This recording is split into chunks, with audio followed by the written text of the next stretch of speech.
Oh, yes, Frank Churchill. Charming, handsome, but with a secret or two. More than a few, actually. I mean, remember, he's secretly engaged to Jane Fairfax this whole time. Right. And speaking of Jane, All right, so today we're going deep, diving headfirst into Jane Austen's world, specifically her novel, Emma.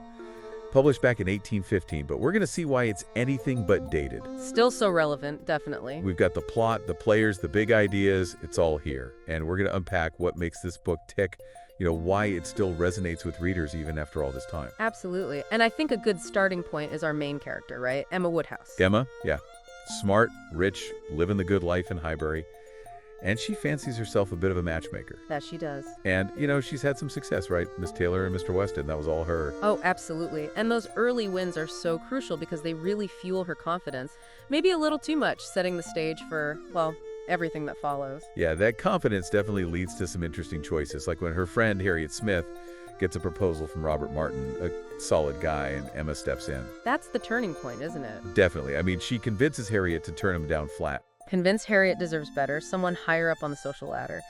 And Mr. Elton, the vicar, he becomes the target. Oh, Mr. Elton. But Emma's matchmaking skills, they kind of backfire, don't they? Spectacularly. Because Mr. Elton, well, he sees his eyes on Emma, not Harriet. Talk about an awkward situation. It's a classic Austen setup, though, isn't it? The miscommunication, the social maneuvering, and it really highlights Emma's biggest flaw. Her perception, she sees what she wants to see, not necessarily what's actually there. And I think this is where her relationship with Mr. Knightley becomes so fascinating. Oh, Mr. Knightley. Totally. He's the voice of reason, always calling Emma out on her schemes.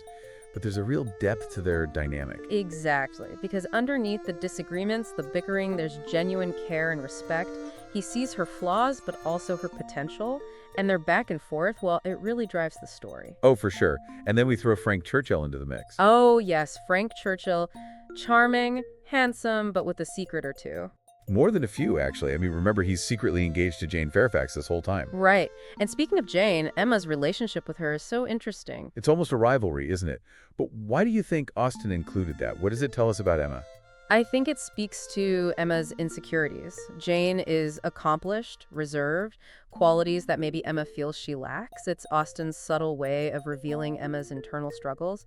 And then, of course, the truth about Frank and Jane explodes, forcing Emma to confront her misjudgments. And it's a huge turning point for her, right? A real moment of growth.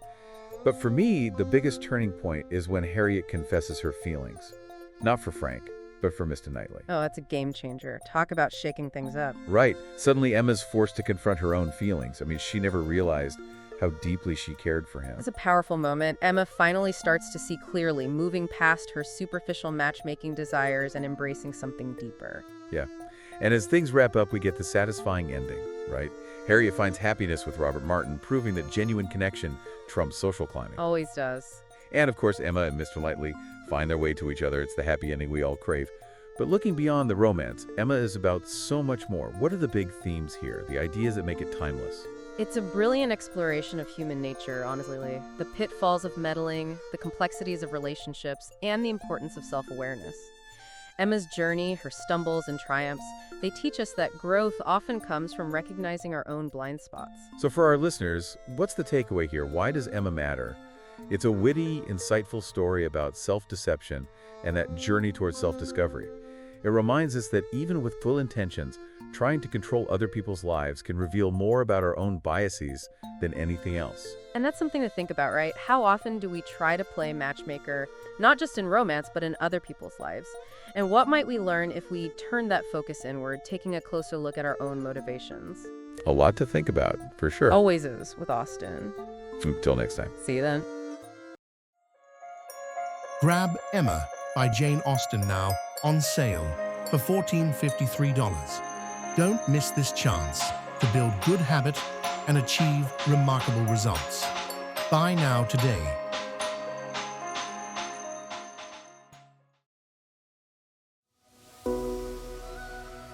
Like and subscribe for more Bookhaven podcasts.